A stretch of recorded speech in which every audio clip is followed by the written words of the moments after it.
Hello ನಮಸ್ತೆ. ತಿರುಗುಬಾಣ ವಿಶೇಷ ಕಾರ್ಯಕ್ರಮಕ್ಕೆ ಸ್ವಾಗತ. ನಾನು ರಕ್ಷತ್ ಶೆಟ್ಟಿ. ಇವತ್ತಿನ ನಮ್ಮ ತಿರುಗುಬಾಣ ಕಾರ್ಯಕ್ರಮದ ಅತಿಥಿ ಪ್ರತಿ ಬಾರಿ ಅವರು ನಮ್ಮ ಸ್ಟುಡಿಯೋಕ್ಕೆ ಬರಬೇಕಾದ್ರೆ ಪಕ್ಷದ ಪ್ರತಿನಿಧಿಯಾಗಿ ಬರ್ತಾ ಇದ್ರು. ಈ ಬಾರಿ ಅವರು ನಮ್ಮ ಸ್ಟುಡಿಯೋಕ್ಕೆ ಬರಬೇಕಾದ್ರೆ ಪಕ್ಷದ ಪ್ರತಿನಿಧಿಯ ಜೊತೆಗೆ ಸರ್ಕಾರದ ಭಾಗವಾಗಿಯೂ ಕೂಡ ನಮ್ಮ ಸ್ಟುಡಿಯೋದಲ್ಲಿ ಅವರು ಬಂದಿದ್ದಾರೆ. ಐವನ್ ಡಿಸೋಜ್ ಅವರು, ನೂತನ ವಿಧಾನ ಪರಿಷತ್ ಸದಸ್ಯ ಐವನ್ ಡಿಸೋಜ್ ಅವರು ನಮ್ಮ ತಿರುಗುಬಾಣ ಕಾರ್ಯಕ್ರಮದಲ್ಲಿ ಭಾಗಿಯಾಗ್ತಾ ಇದ್ದಾರೆ. ಸೊ ನಾನು ಇಲ್ಲಿ ಒಂದು ಸಣ್ಣದ ಒಂದು ವಿಚಾರವನ್ನು ರೀಕಾಲ್ ಮಾಡಬೇಕು. ಮೊದಲ ಬಾರಿ ನಾನು ತಿರುಗುಬಾಣ ಕಾರ್ಯಕ್ರಮ ಮಾಡಿದ್ದು ಐವನ್ ಡಿಸೋಜ್ ಅವರ ಜೊತೆಗೆ. ಬಹುಶಃ ಈಗ MLC ಆಗಿ ಅವರು ನಮ್ಮನ್ನು ಸೇರ್ಕೊಂಡಿದ್ದಾರೆ. ಐವನ್ ಡಿಸೋಜ್ ಅವರ ಕಾರ್ಯಕ್ರಮಕ್ಕೆ ಸ್ವಾಗತ. ಅದೇ ರೀತಿ ಕಂಗ್ರ್ಯಾಚುಲೇಷನ್ಸ್, ಸರ್ಕಾರದ ಭಾಗವಾಗಿದ್ದೀರಿ. ದೊಡ್ಡ ದಿನದ ಕನಸು ಒಂದು ಈಡೇರಿದೆ ನಿಮ್ಮದು. ಕಂಗ್ರ್ಯಾಚುಲೇಷನ್ಸ್. Thank you. ನಿರೀಕ್ಷೆ ಇತ್ತು ನಾನು ಒಂದು ವಿಧಾನ ಪರಿಷತ್ ಅಂದರೆ ಆ ಮೇಲ್ಮನೆಯನ್ನ ಪ್ರವೇಶ ಮಾಡ್ತೀನಿ ಅನ್ನುವಂಥ ನಿರೀಕ್ಷೆಯನ್ನು ಇಟ್ಟುಕೊಂಡಿದ್ರ? ಖಂಡಿತ ಇಲ್ಲ. ನಾನು ಕೆಳಮನೆಗೆ ಹೋಗಬೇಕು ಅಂತ ನನ್ನ ತಯಾರಿಯನ್ನು ಮಾಡ್ತಾ ಇದ್ದೆ. ನಿಮ್ಗೆ ಗೊತ್ತಿದೆ, ನಾನು ಅನೇಕ ಬಾರಿ ಚುನಾವಣೆ ನಿಂತಿದ್ದೆ. ಕೆಳಗಿನ ಮನೆಗೆ ಹೋಗಬೇಕು ಮತ್ತು MLA ಆಗಬೇಕು ಅಂತ ನನ್ನ ಕನಸಿತ್ತು. MLA MP ಬಿಟ್ಟರೆ ಬೇರೆ ಏನು ನನ್ನ ಕನಸಿರಲಿಲ್ಲ. ಆದರೆ ಇದು ಒಂದು ನನಗೆ ಪಕ್ಷ ಒಂದು ಅವಕಾಶವನ್ನು ಮಾಡಿಕೊಟ್ಟಿದ್ದು. ಆದರೆ ಕೆಳಮನೆಗೆ ಹೋದರೂ ಕೂಡ ಮೇಲ್ಮನೆಯಲ್ಲಿ ಇದ್ದರೂ ಕೂಡ ನಾನು ಜನರ ಕೆಲಸ ಮಾಡಲಿಕ್ಕೆ ನನಗೇನು ಅಡ್ಡಿ ಆಗೋದಿಲ್ಲ. ಮೇಲ್ಮನೆಯಲ್ಲಿ ಕೂಡ ಒಂದು ವರ್ಷ ಜಾಸ್ತಿ ಆಡ್ ಆಯ್ತು. ಹಾಗಾದ್ರೆ ಹೌದು, ಒಂದು ವರ್ಷ ಜಾಸ್ತಿ. ಅದು ಒಂದು ಸಹಿತ. ಈಗ 6 ವರ್ಷಗಳ ಕಾಲ ನಾನು ಮೇಲ್ಮನೆಯಲ್ಲಿ ಪಕ್ಷದ ಪ್ರತಿನಿಧಿಯಾಗಿ ಕೆಲಸ ಮಾಡಬೇಕಾಗ್ತದೆ. ಅದರ ಜೊತೆಯಲ್ಲಿ ಮೇಲ್ಮನೆಯಲ್ಲಿ ಅನೇಕ ನನಗೆ ಬುದ್ಧಿವಂತರ ಚಾವಡಿ ಅಂತ ಏನು ಹೇಳ್ತೇವೆ, ಅದು ಹಿರಿಯರ ಮನೆ ಅಂತ ಏನು ಹೇಳ್ತೇವೆ, ಅವರ ಮಧ್ಯೆ ನನಗೆ ಕೆಲಸ ಮಾಡಲು ಬಹಳ ಸಂತೋಷ ಆಗ್ತದೆ. ಇತ್ತೀಚಿನ ನನ್ನ ಅನುಭವ, ನಾನೀಗ 23 ತಾರೀಕಿಗೆ ಸದನವನ್ನು ಪ್ರವೇಶ ಮಾಡಿದೆ. 23ರಿಂದ ಇವತ್ತುವರೆಗೂ ಕಂಟಿನ್ಯೂಸ್ ಸದನವನ್ನು ನಾನು ಅಟೆಂಡ್ ಮಾಡಿದ್ದೇನೆ. ನಾನೀಗ ಒಬ್ಬ ಲರ್ನರ್, ಎಲ್ ಬೋರ್ಡಿನ ಒಬ್ಬ ವ್ಯಕ್ತಿ, ನಾನು ಕಲಿಯತಕ್ಕಂಥ ಒಂದು ವ್ಯಕ್ತಿ ನಾನು ವಿಧಾನ ಪರಿಷತ್ನಲ್ಲಿ.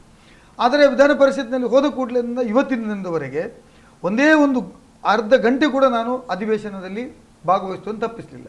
ಬೆಳಿಗ್ಗೆ 11 ಗಂಟೆ ಕೂತ್ರೆ ರಾತ್ರಿ 10 ಗಂಟೆ ಆದ್ರೂ ಆಯ್ತು, 9 ಗಂಟೆ. ಆರಂಭ ಶೂರತ್ವ ಅಲ್ಲ, ಆರಂಭ ಶೂರತ್ವ ಇರ್ತದೆ ಬಹಳ ಜನರಿಗೆ. ನಾನು ಏನ್ ಮಾಡಿದೆ, ನಾನು ಕಲಿಬೇಕು ಅಂತ ಇಚ್ಛೆಯಿಂದ ಬೆಳಿಗ್ಗೆಯಿಂದ 11 ಗಂಟೆಗೆ ಸ್ಟಾರ್ಟ್ ಆದ್ರೆ ರಾತ್ರಿ 11 ಗಂಟೆವರೆಗೂ ಅಧಿವೇಶನ ಕೂತ್ಕೊಳ್ಳುವ ಸಮಯದಲ್ಲಿ ಕೂತ್ಕೊಂಡಿದ್ದೇನೆ. ತುಂಬಾ ಕಲಿಯುವಂತದ್ದಿದೆ. ನಾನು ಕಲೀಲಿಕ್ಕೆ ಅಂದ್ರೆ ಈಗ ನಿರೀಕ್ಷೆ ಇರ್ಲಿಲ್ಲ ನಿಮಗೆ, ಅಂದ್ರೆ ಇದು ಪವಾಡವೋ ಮಿರಾಕಲ್ ಹಾಗಾದ್ರೆ ನೀವು? ಏನಿಲ್ಲ, ನಾನು ಎಲ್ಲಾದ್ರೂ ಒಂದ್ ಕಡೆ ಶಾಸನ ಸಭೆಗಳಿಗೆ ಹೋಗ್ಬೇಕು ಅಂತ ನನ್ನ ಮನಸ್ಸಿನಲ್ಲಿ ಇತ್ತು. ನಾನೊಬ್ಬ ಶಾಸಕನಾಗಬೇಕು ಅಂತ ಹೇಳುದು ನನ್ನ ಕನಸಿನಲ್ಲಿ. ಪ್ರಯತ್ನ ಮಾಡಿದ್ದೀರಿ? ನಾನು ಪ್ರಯತ್ನ ಇಲ್ಲದೆ ಸಿಕ್ಕಿಲ್ಲ. ಇದು ನಾನು ನಿರಂತರವಾಗಿ ಪ್ರಯತ್ನ ಮಾಡಿದ್ದೇನೆ. ಜಾಕ್ಪಾಟ್ ಅಲ್ಲ, ಪಾರ್ಟಿದು ಕೊಟ್ಟದ್ದಲ್ಲ, ಬೆಳ್ಳಿಯ ತಟ್ಟೆಯಲ್ಲಿ ಕೊಟ್ಟದ್ದಲ್ಲ. ಡೆಫಿನೆಟ್ಲಿ ನಾಟ್, ಖಂಡಿತವಾಗಿಯೂ ಅಲ್ಲ. ನಾನು ಸತತವಾಗಿ ಪ್ರಯತ್ನ ಮಾಡಿದ್ದೇನೆ. ನನ್ನ ಜೀವನದಲ್ಲಿ ನೀವು ನನ್ನ ಉದಾಹರಣೆಗಳನ್ನು ಅನೇಕ ಬಾರಿ ಯುವಕರಿಗೆ ಹೇಳ್ತೇನೆ. ಇದು ಹೇಗೆ ಅಂತ ಹೇಳಿದ್ರೆ, ಒಂದು ಹೋರಾಟದ ಕಣ, ಒಬ್ಬ ಸ್ಪೋರ್ಟ್ಸ್ ಮ್ಯಾನ್ ಇದ್ದಾಗೆ. ಒಬ್ಬ ಹೋರಾಟ 100 ಮೀಟರ್ 200 ಮೀಟರ್ ಓಟದಲ್ಲಿ ಸ್ಪೋರ್ಟ್ಸ್ ಮ್ಯಾನ್ ಹೇಗೆ ಮಾಡ್ತಾನೆ ಅಂದ್ರೆ, ಇವತ್ತು ಎಲ್ಲೇ ಒಂದು ಕಡೆ ಕಾಂಪಿಟೇಷನ್ಗೆ ಹೋಗ್ತಾನೆ, ಓಡಿದ್ರೆ ಸಿಕ್ಕಿದ್ರೆ ಪ್ರೈಸ್ ಸಿಕ್ಕಿತ್ತು, ಸಿಗದಿದ್ರೆ ಮರುದಿವಸ ಅದೇ ಟ್ರ್ಯಾಕ್ ಇದನ್ನು ಶೂಟ್ ಹಾಕಿ ಮರುದಿವಸ ಬೆಳಿಗ್ಗೆ ಪುನಃ ಪ್ರಯತ್ನವನ್ನು ಮುಂದುವರಿಸ್ತಾನೆ. ಯಾಕಂದ್ರೆ ನಾಳೆ ಪುನಃ ಅವನಿಗೆ ಅವಕಾಶಗಳು ಬರ್ತವೆ ಕಾಂಪಿಟೇಷನ್ಗೆ ಹೋಗುವಂಥದ್ದು. ಅದೇ ರೀತಿ ನನ್ನ ಭಾವನೆ ಕೂಡ. ನಾನೀಗ ನನಗೆ 2013ರಲ್ಲಿ ನನಗೆ ಟಿಕೆಟ್ ಸಿಕ್ಕಿಲ್ಲ. ಟಿಕೆಟ್ ಸಿಕ್ಕಿಲ್ಲ ಅನ್ನೋ ಮಾತ್ರಕ್ಕೆ ನಾನು ನಿರಾಶವಾದಿಯಾಗಿ ಮನೆಯಲ್ಲಿ ಕೂತಿದ್ದಿದ್ರೆ ಇವತ್ತು ನಾನು MLC ಆಗ್ತೀನಿ.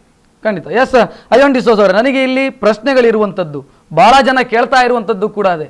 MLC ಆದದ್ರಲ್ಲಿ ತಕರಾರಿಲ್ಲ ಐವನ್ ಡಿಸೋಜ್ ಅವರು, ಆದರೆ ಅವರು ಆಗಿರುವಂತಹ ಮೂಲವನ್ನ ಹುಡುಕಿದ್ರೆ ನಾಮನಿರ್ದೇಶನ ಸದಸ್ಯತ್ವ.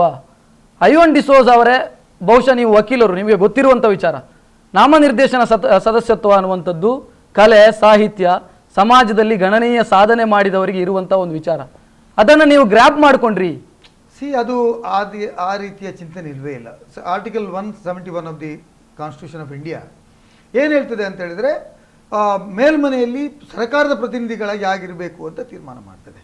ಅದರಲ್ಲಿ ಸೋಷಿಯಲ್ ವರ್ಕಲ್ಲಿ ಇರ್ಬೋದು, ಎಡ್ಯುಕೇಷನ್ಲಿ ಇರ್ಬೋದು, ಕೋಆಪರೇಟಿವ್ ಮೂವ್ಮೆಂಟಲ್ಲಿ ಇರ್ಬೋದು, ಸೈಂಟಿಸ್ಟ್ ಇರ್ಬೋದು, ಫಿಲ್ಮಲ್ಲಿ ಸಾಧನೆ ಮಾಡಿದವರು ಇರ್ಬೋದು. ಇಂಥದ್ದವರೇ ಇಷ್ಟೇ ಜನ ಬೇಕು ಅಂತ ಸಾಧನೆ ಮಾಡುವಂಥದ್ದಿಲ್ಲ. ಈ ಹಿಂದೆ ಕೂಡ ಅನೇಕ ಜನ ತಮ್ಗೆ ಗೊತ್ತಿರ್ಬೋದು. ಅದು ಒಂದು ವೇದಿಕೆ, ಪ್ರಶ್ನೆ ಇರುವಂತದ್ದು ಸಾಹಿತಿಗಳಿಗೆ ಕೊಡಬೇಕು. ಕಲೆ ಮತ್ತು ಸಾಹಿತ್ಯದಲ್ಲಿ ಸಾಧನೆ ಮಾಡಿದಂತ ಅವಕಾಶವನ್ನ ನೀವು ಕಿತ್ತುಕೊಂಡ್ರಿ.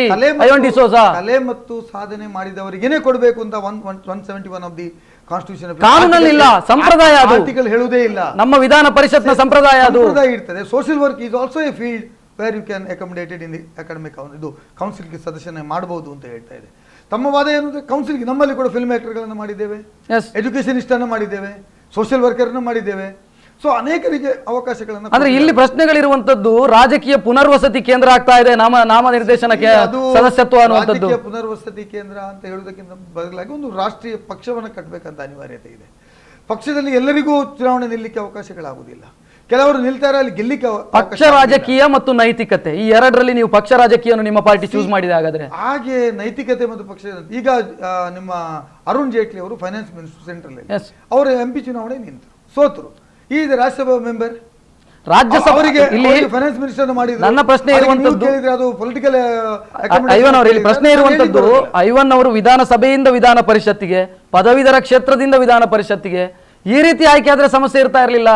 ನಾಮನಿರ್ದೇಶನ ಸದಸ್ಯ ಯಾವ ಯೋಗ್ಯತೆಯ ಮೇಲೆ ಐವನ್ ಡಿಸೋಜ್ ಅವರನ್ನು ಆಯ್ಕೆ ಮಾಡಿದ್ರು?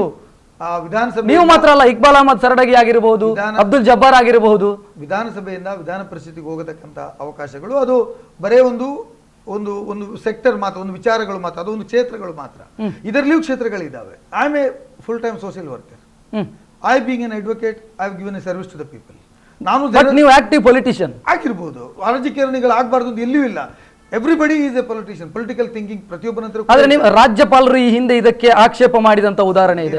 ವಿ ಸೋಮಣ್ಣ ಅವರನ್ನು ಆಯ್ಕೆ ಮಾಡುವಾಗ ರಾಜ್ಯಪಾಲರು ಮಾತಾಡಿದ್ರು. ರಾಜ್ಯಪಾಲರು ಸೋಮಣ್ಣನಿಗೆ ಯಾಕೆ ಮಾಡಿದ್ರು ಅಂತ ಕೇಳಿದ್ರೆ, ಒಬ್ಬ ವ್ಯಕ್ತಿ ಚುನಾವಣೆ ನಿಲ್ತಾನೆ, ಡಿಫೆಕ್ಟ್ ಆಗ್ತಾನೆ, ಒಂದು ಪಕ್ಷದಿಂದ ಗೆಲ್ತಾನೆ, ಗೆದ್ದ ಮೇಲೆ ಇನ್ನೊಂದು ಪಕ್ಷಕ್ಕೆ ನಿಷ್ಠೆಯನ್ನು ಬದಲಾವಣೆ ಮಾಡ್ತಾರೆ. ಆ ನಿಷ್ಠೆ ಬದಲಾವಣೆ ಮಾಡಿ ನಿಷ್ಠೆಯಲ್ಲಿ ಚುನಾವಣೆಯಲ್ಲಿ ನಿಲ್ತಾನೆ, ಸೋಲ್ತಾನೆ. ಸೋತಾದ 15 ದಿವಸದೊಳಗಡೆ ಅವನನ್ನು ನೇಮಕ ಮಾಡಿ ಅಂತ ಕೊಡ್ತಾರೆ. ಅದು ಮಾರಲಿ ಕರೆಕ್ಟೋ ಅಂತ ಪ್ರಶ್ನೆ ಮಾಡಿದ್ದಾರೆ. ಅಂದ್ರೆ ಇಲ್ಲಿ ಐವನ್ ಡಿಸೋಜ್ ಅವರು ಕೂಡ ಟಿಕೆಟ್ಗಾಗಿ ಟ್ರೈ ಮಾಡಿದ್ರು 2013ರಲ್ಲಿ, ಟಿಕೆಟ್ ಸಿಗಲಿಲ್ಲ. I am right to say, ನಾನು ಕೂಡ ಅದೇ ಕ್ಯಾಟಗರಿಗೆ ಬರಬಹುದು ಅಂತ. ಇಕ್ಬಾಲ್ ಅಹಮದ್ ಸರಡಗಿ ಅವರು ಕೂಡ ಸೋತವರು, ಅವರು 2 ಬಾರಿ ಪಾರ್ಲಿಮೆಂಟ್ ಸದಸ್ಯರಾದವರು. ಆದ್ರೆ ಅದಕ್ಕೂ ಇದಕ್ಕೂ ಅವ್ರು ಏನ್ ಕೇಳಿದ್ರು, ಇದು ಜನರ ಮುಂದೆ ಹೋಗ್ಲಿಕ್ಕೆ ಅವರಿಗೆ ಜಸ್ಟಿಫಿಕೇಶನ್ ಇದೆಯಾ ಅಂತ ಕೇಳಿದರೆ ವಿನ that was not rejected. Government clarification ಕೇಳಿದ್ದಾರೆ, ಅವನ ಬೇರೆ ಏನಿದ್ರೆ ಕೊಡಿ ಅಂತ ಕೇಳಿದ್ದಾರೆ. ಕೇಳಿ ಬದಲು ಅವರು ಬೇರೆ ಹೆಸರನ್ನೇ ಕೊಟ್ಟಿದ್ದಾರೆ. ಅಂದ್ರೆ ಹಿಂಬಾಗಿಲಿನ ಮೂಲಕ ರಾಜಕಾರಣಿಗಳನ್ನೇ ಒಂದು ಪ್ಲೇಸ್ಗೆ ಅಪಾಯಿಂಟ್ ಮಾಡುವಂತ ಕೆಲಸಗಳಾಗಿದೆ. ಅದು ಎಲ್ಲೋ ಒಂದು ಕಡೆ ಇವತ್ತು ಆ ರೀತಿ ಚಿಂತನೆಗಳು ನಡೀತವೆ. ಯಾರು ಲೋಕಸಭೆಗೆ ಬರ್ಲಿಕ್ಕೆ ಸಾಧ್ಯ ಆಗುದಿಲ್ಲ, ಅವರು ರಾಜ್ಯಸಭೆಗೆ ಹೋಗತಕ್ಕಂಥದ್ದು. ರಾಜ್ಯಸಭೆಯಲ್ಲಿ ಹೋಗ್ಲಿಕ್ಕೆ ದೇಶದ ಪ್ರಧಾನಮಂತ್ರಿಗಳೇ ಇವತ್ತು ನಿಮ್ಗೆ ಗೊತ್ತಿದೆ 10 ವರ್ಷಗಳ ಕಾಲ ಲೋಕಸಭೆಯಿಂದ ಆಗಲಿಲ್ಲ, ರಾಜ್ಯಸಭೆಯಿಂದ ಆಯ್ಕೆಯಾಗಿ ದೇಶವನ್ನು ಆಳಿತಕ್ಕಂಥ ತಮ್ಗೆ ಗೊತ್ತಿದೆ. That is all constitutional provision. ಅದು ನೀವು ಮಾಡ್ತಾ ಈ ದೇಶದ ಕಾನೂನೇ ಅದಕ್ಕೆ. ಅಂದ್ರೆ ಇಲ್ಲಿ ಮೇಲ್ಮನೆಯ ವಿಚಾರದಲ್ಲಿ, ಮೇಲ್ಮನೆ ಅನ್ನುವಂಥದ್ದು ಅನುಭವಿಗಳ ಒಂದು ಸದನ ಅನ್ನುವಂಥದ್ದು. ಅಲ್ಲಿ ಈ ವಿಧಾನಸಭೆಯಲ್ಲಿ ಬಂದಂತ ವಿಚಾರಗಳನ್ನ ಅಲ್ಲಿ ಮೇಲ್ಮನೆಯಲ್ಲಿರುವಂತಹ ಸದಸ್ಯರ ಅವರ ಹಿರಿತನ ಮತ್ತು ಅನುಭವವನ್ನು ದಾರಿ ಎರಿಬೇಕಾಗುತ್ತೆ. ಐವನ್ ಡಿಸೋಜ್ ಅವರ ಅನುಭವ ಏನು ರಾಜಕೀಯದಲ್ಲಿ? ನನಗೆ ಸಮಾಜ ಸೇವೆಯಲ್ಲಿ ಏನು ಅವರ ಅನುಭವ? ನನ್ನ ಸಮಾಜ ಸೇವೆ ಅನುಭವ ಮತ್ತು ನಾನು ಮಾತಾಡಿದಂತ ರೀತಿ, ಉದಾಹರಣೆಗೆ ಹೇಳ್ಬೇಕಾದ್ರೆ ನಾನು ಅಂದ್ರೆ ನಿಮ್ಮ ವಯಸ್ಸು ಕೂಡ ಅದಕ್ಕೆ ಸೂಟ್ ಆಗ್ತಾ ಇಲ್ಲ. ವಿಧಾನ ಪರಿಷತ್ತಿಗೆ ನಾನು ಪ್ರವೇಶ ಮಾಡಿ 4 ದಿವಸದಲ್ಲಿ ನಾನು ಶಿಕ್ಷಣದ ಬಗ್ಗೆ ಮಾತಾಡಿದೆ. ಶಿಕ್ಷಣದ ಬಗ್ಗೆ 1 ಗಂಟೆ 29 ನಿಮಿಷಗಳ ಕಾಲ ಸತತವಾಗಿ ಶಿಕ್ಷಣದ ಬಗ್ಗೆ ಸಬ್ಜೆಕ್ಟ್ ಅನ್ನು ಡೈವರ್ಟ್ ಮಾಡಿದೆ. I presented before the judge. ಇದು ಏನು ವಿಧಾನ ಪರಿಷತ್ನಲ್ಲಿ ಮಂಡನೆ ಮಾಡಿದೆ. ಯೂನಿವರ್ಸಿಟೀಸ್ ಬಗ್ಗೆ ಇರ್ಬೋದು, ನಾನು ಯೂನಿವರ್ಸಿಟಿಗಳಲ್ಲಿ ಕೆಲಸ ಮಾಡ್ತಕ್ಕಂಥವನು. ಸೆನೆಟ್ ಇರ್ಬೋದು, ಸಿಂಡಿಕೇಟ್ ಇರ್ಬೋದು, ಅಕಾಡೆಮಿಕ್ ಕೌನ್ಸಿಲ್ ಇರ್ಬೋದು, ಪ್ರೈಮರಿ ಶಾಲೆಗಳು ಹೇಗೆ ನಡೀತವೆ, ಯಾವ ಬದಲಾವಣೆಗಳು ಬೇಕು ಅಂತ ಹೇಳೋದ್ರ ಬಗ್ಗೆ ನಾನು ಆರ್ಗ್ಯುಮೆಂಟ್ ಮಾಡಿದೆ. ಮಾನ್ಯ ಸಭಾಪತಿಗಳು ಆ ದಿವಸ ಉಪಸಭಾಪತಿ ಆಗಿರ್ತಕ್ಕಂಥ ವಿಮಲಗೌಡ ಅವರು ಸಭಾಪತಿ ಸ್ಥಾನವನ್ನು ಅಲಂಕರಿಸಿದ್ರು. ಅವರೊಂದು ಲೆಟರ್ ಬರೀತಾರೆ ನನಗೆ, ಬಹಳ ಚೆನ್ನಾಗಿ ಮಾತಾಡಿದಿರಿ, ಅನೇಕ ವಿಚಾರಗಳನ್ನು ಬೆಳಕಿಗೆ ತಂದಿರಿ, ನಿಮ್ಮ ಭಾಷಣ ಅತ್ಯುತ್ತಮವಾಗಿತ್ತು, ಅಭಿನಂದನೆಗಳು ಅಂತ ಒಂದು ಬಿಜೆಪಿ ಆಯ್ಕೆ ಆಗಿರ್ತಕ್ಕಂಥ ಉಪಸಭಾಪತಿಗಳು ಕಳಿಸ್ತಾರೆ. ನಾನು ಭಾಷಣವಾಗಿ ಕೂತಾಗ ಸದನದಲ್ಲಿದ್ದಂಥ ಎಲ್ಲ ಸದಸ್ಯರು ಪಕ್ಷಭೇದ ಮರೆತು ನನ್ನನ್ನು ಅಭಿನಂದನೆ ಮಾಡಿಸಿದ್ದನ್ನು ನಾನು ಕಂಡಿದ್ದೇನೆ. ನಿನ್ನೆ ಮಕ್ಕಳ ಹಕ್ಕುಗಳ ಬಗ್ಗೆ ನಾನು ಮಾತಾಡಲಿಕ್ಕೆ ಅವಕಾಶ ಸಿಕ್ಕಿತು. ಮೊನ್ನೆ ಗುರುವಾರ ದಿವಸ ಸುಮಾರು 35 ನಿಮಿಷಗಳ ಕಾಲ ನಾನು ಮಾತಾಡಿದೆ. I studied the subject and I presented before. So ಸಾಮರ್ಥ್ಯ ಇದೆ ಐವನ್ ಡಿಸೋಜ್ ಅವರಲ್ಲಿ, ಅದನ್ನು ನಿಭಾಯಿಸುವಂತ ಸಾಮರ್ಥ್ಯ. ನಾನು ಕಲಿತರೆ ನಾನು ಅದನ್ನು ಯಾವುದೇ ಸಬ್ಜೆಕ್ಟ್ ಕೊಟ್ಟರೆ ಅದರ ಬಗ್ಗೆ ತಿಳಿದು ಮಾತಾಡ್ತಕ್ಕಂಥ ಅದು ಮತ್ತೆ ಸದನದ ಅಟೆನ್ಷನ್ ಅನ್ನ ಡ್ರಾ ಮಾಡ್ತಕ್ಕಂಥ ಶಕ್ತಿ ನನ್ನಲ್ಲಿದೆ. ನಾನು ಅದನ್ನು ಮಾಡ್ತಕ್ಕಂಥ ಪ್ರಯತ್ನವನ್ನ ಮಾಡಿ. ಸೊ ಇಲ್ಲಿ ನಿಮ್ಮ 5 ಜನರ ಆಯ್ಕೆ ಅನ್ನುವಂಥದ್ದು ರಾಜಕೀಯವಾಗಿ ಆಹಾರ ಆಯ್ತದು. ಆಕ್ಟಿವ್ ಪೊಲಿಟಿಷಿಯನ್ಗಳನ್ನ ಆಯ್ಕೆ ಮಾಡಿ ಕಳಿಸಲಾಗಿದೆ. ಮರುಳ ಸಿದ್ದಪ್ಪ ಅವರು ಕಾಯ್ತಾ ಇದ್ರಪ್ಪ, ನಾನು ಮೇಲ್ಮನೆಯನ್ನು ಪ್ರವೇಶ ಮಾಡಬೇಕು ಅಂತ. ಇನ್ನು ಬಹಳಷ್ಟು ಜನ ಟ್ರೈ ಮಾಡ್ತಾ ಇದ್ರು, ಚಿತ್ರರಂಗದಲ್ಲಿದ್ದವರು ಟ್ರೈ ಮಾಡ್ತಾ ಇದ್ರು. ಅವರೆಲ್ಲ ಅವಕಾಶವನ್ನು ಕಿತ್ತುಕೊಂಡ್ರಿ ಅಂತ ಅನಿಸ್ತಾ ಇಲ್ವ ನಿಮಗೆ? ಅವಕಾಶ ಕಿತ್ತುಕೊಳ್ಳುವುದಕ್ಕಿಂತ ಜಾಸ್ತಿ ಮೇಲ್ಮನೆಯಲ್ಲಿ ಅವಕಾಶ ಕೊಡ್ತಕ್ಕಂಥದ್ದು ಯಾವುದೇ ಪೊಲಿಟಿಕಲ್ ಪಾರ್ಟೀಸ್, ಅದು ಆ ಪಕ್ಷಕ್ಕೆ ಸಿದ್ಧಾಂತಕ್ಕೆ ultimately we are recognise for a party. ನಾವು ಇವತ್ತು ಒಂದು ಪಾರ್ಟಿಯ ಸದಸ್ಯನು ಅಂತಲೇ ನಾವು ನಮ್ಮ ನಾಮನಿರ್ದೇಶನವನ್ನು ಮಾಡಿರ್ತಕ್ಕಂಥವ್ರು. I am not an independent man, I am a party affiliated man. Yes, ಹಾಗಾಗಿ ಮರಳು ಸಿದ್ದಯ್ಯನನ್ನು ಕಳಿಸಿದ್ರೆ ಅವರು ಪಾರ್ಟಿಯ ತತ್ವಗಳನ್ನು ಕೂಡ ಸಿದ್ಧಾಂತವನ್ನ ಕೂಡ ಅಂದ್ರೆ ಪರಿಷತ್ನಲ್ಲಿ ಪಾರ್ಟಿ ಬೇಕು ಅಂತ ಇಲ್ಲ ಅಂತ ನಮ್ಮ ಭಾವನೆ ಕೂಡ ಪಕ್ಷ ಈಗ ಹೇಗೆ ಸಭಾಪತಿಗಳನ್ನು ಆಯ್ಕೆ ಮಾಡ್ತಾರೆ, ಹೇಗೆ ಡೆಪ್ಯೂಟಿ ಸ್ಪೀಕರ್ ಅನ್ನು ಆಯ್ಕೆ ಮಾಡ್ತಾರೆ, ಹೇಗೆ ವಿಧಾನ ಪರಿಷತ್ ಸಭಾನಾಯಕರನ್ನು ಆಯ್ಕೆ ಮಾಡ್ತಾರೆ, is it on the party basis. ಇವತ್ತು ಈ 5 ಸ್ಥಾನಗಳಿಗೂ ಪಾರ್ಟಿಯನ್ನು ತರ್ತಾ ಇದ್ದೀರಿ ಅಲ್ಲ, ತರುವಂತದ್ದು ಅನಿವಾರ್ಯತೆ ಇದೆ. But they should be A person who can accept the ideologies of A party. ಆ ಪಾರ್ಟಿ ಐಡಿಯಾಲಜಿ ಇಲ್ಲದೇ ಇದ್ರೆ ನಾಳೆ ಅವನು ಬಿಜೆಪಿ ಜೊತೆ ಸೇರ್ಕೊಳ್ತಾನೆ ಅಥವಾ JDS ಜೊತೆ ಸೇರ್ಕೊಳ್ತಾನೆ. ಪಾರ್ಟಿ ಐಡಿಯಾಲಜಿ, ಪಾರ್ಟಿ ಸಿದ್ಧಾಂತ, ಪಾರ್ಟಿ ಕಾರ್ಯಕ್ರಮಗಳನ್ನ ಕೂಡ ಸಪೋರ್ಟ್ ಮಾಡ್ತಕ್ಕಂಥ ಬಹಳ ಜನ ಹಿರಿಯರಿದ್ರು ನಿಮ್ಮ ಪಾರ್ಟಿಯಲ್ಲಿ, ಬಹಳ ಜನ ಟ್ರೈ ಮಾಡ್ತಾ ಇದ್ರು. ನನಗೆ ಗೊತ್ತಿರುವ ಹಾಗೆ ಐವನ್ ಡಿಸೋಜ್ ಅವರು ಹಿರಿಯರಲ್ಲ, ಅನುಭವ ಇದೆ, ಸಾಮರ್ಥ್ಯ ಇದೆ, ಒಪ್ಪಿಕೊಳ್ತೇನೆ, ಹಿರಿಯರಲ್ಲ. ಹಿರಿಯರು ಬಹಳ ಜನ ಪಾರ್ಟಿಗೆ ಬೇಕಾಗಿ ದುಡ್ದಂಥವ್ರು ಬಹಳ ಜನ ಇದ್ರು, ಅವ್ರನ್ನೆಲ್ಲರನ್ನ ಬಿಟ್ಟು ನಿಮಗೆ ಮಣೆ ಹಾಕಲಾಗಿದೆ. ಹಿರಿಯರು ಕಿರಿಯರು ಅಂತ ಹೇಳುವಂಥದ್ದು ರಾಜಕಾರಣದಲ್ಲಿ ಅದು ಲೆಕ್ಕನೇ ಬರೋದಿಲ್ಲ. ನೀವು ಹೇಳಿದಾಗೆ ಅದು how much he can contribute to the party ಅಂತ ಪ್ರಶ್ನೆ ಬರ್ತದೆ. ಪಕ್ಷಕ್ಕಾಗಿ ಅವನು ಯಾವ ರೀತಿ ಸೇವೆಯನ್ನು ಕೊಡಲು ಬದ್ಧರಿದ್ದಾನೆ ಅಂತ ಹೇಳೋದು ಕೂಡ ಮ್ಯಾಟರ್ ಆಫ್ ಥಿಂಕಿಂಗ್. ಮತ್ತು ಹೈಕಮಾಂಡ್ ತೀರ್ಮಾನ ಮಾಡ್ತದೆ. ಈಗ ನೀವು ಹೇಳಿದಾಗೆ ನಮ್ಮ ರಾಜ್ಯದಲ್ಲಿರುವಂತಹ 6.5 ಕೋಟಿ ಜನರಿಗೆ ಬರೀ 75 ಜನ ಮಾತ್ರ ವಿಧಾನ ಪರಿಷತ್ನಲ್ಲಿ ಹೌದು ಪ್ರತಿನಿಧಿ ಮಾಡ್ಲಿಕ್ಕೆ ಸಾಧ್ಯ. 6.5 ಕೋಟಿ ಜನರಲ್ಲಿ 75 ಜನರಲ್ಲಿ ನಾನು ಒಬ್ಬ ಅಂತ ಹೇಳಲಿಕ್ಕೆ ನನಗೆ ಹೆಮ್ಮೆ ಅನಿಸ್ತದೆ. ಜವಾಬ್ದಾರಿ ದೊಡ್ಡದಿದೆ, ಆ ಜವಾಬ್ದಾರಿ ನಿಭಾಯಿಸುವ ಶಕ್ತಿ ಇದೆ. ಹಾಗಾಗಿ ಪಕ್ಷ ನನ್ನ ಮೇಲೆ ಏನು ಭರವಸೆ ಇಟ್ಟುಕೊಂಡು ನಾನು ಆಯ್ಕೆ ಮಾಡಿದೆ, ಆ ಭರವಸೆಯನ್ನ ಪಕ್ಷಕ್ಕೆ ನಾನು ಕುಂದು ತರದ ರೀತಿಯಲ್ಲಿ ಕೆಲಸ ಮಾಡುವಂತ. ಇಲ್ಲಿ ಮತ್ತೊಂದು ಪ್ರಶ್ನೆ ಇದೆ. ಐವನ್ ಡಿಸೋಜ್ ಅವರು ಪರಮೇಶ್ವರ್ ಅವರ ಕ್ಯಾಂಡಿಡೇಟು, ಸಿದ್ದರಾಮಯ್ಯ ಅವರ ಕ್ಯಾಂಡಿಡೇಟು? ನಮ್ಮ ಪಕ್ಷದಲ್ಲಿ ಪರಮೇಶ್ವರ ಸಿದ್ದರಾಮಯ್ಯ ಕ್ಯಾಂಡಿಡೇಟ್ ಅಂತ ಇರೋದಿಲ್ಲ. ಒಬ್ಬೊಬ್ಬರು ಬೆಂಬಲ ಮಾಡುವ, ಅವ್ರ ಲೈಕಿಂಗ್ ಇರಬಹುದು. I don't say it's not there. ನಾನು ನಿಮ್ಮ ಹತ್ರ ನೇರವಾಗಿ ಮಾತಾಡ್ಬೇಕು. ಇದು ರಾಜಕಾರಣದಲ್ಲಿ ನಾನು ಮಾತಾಡಿದ್ರು ಜನ ನೋಡ್ತಾರೆ, ಜನಗಳಿಗೂ ಗೊತ್ತಿದೆ. ಹಾಗಾಗಿ ನಾನು ಎಲ್ಲಿಯಾದ್ರೂ ಯಾರೂ ನನಗೆ ಸಪೋರ್ಟ್ ಇರಲಿಲ್ಲ, ಗೊತ್ತಿದೆ. ಪರಮೇಶ್ವರನ ಅಂಡರಲ್ಲಿ ನಾನೊಬ್ಬ KPCC ಸೆಕ್ರೆಟರಿ ಕೆಲಸ ಮಾಡತಕ್ಕಂಥವ್ರು. ಹಾಗಾಗಿ ಅವರು ನ್ಯಾಚುರಲ್ ಆಗಿ ನನಗೆ ಸಪೋರ್ಟ್ ಮಾಡಿದ್ದಾರೆ. ಅದೇ ರೀತಿ ಸಿದ್ದರಾಮಯ್ಯನವರು ನನಗೆ ಕೂಡ ಅವರಲ್ಲಿ ಒಳ್ಳೆ ಆತ್ಮೀಯತೆ ಇದೆ.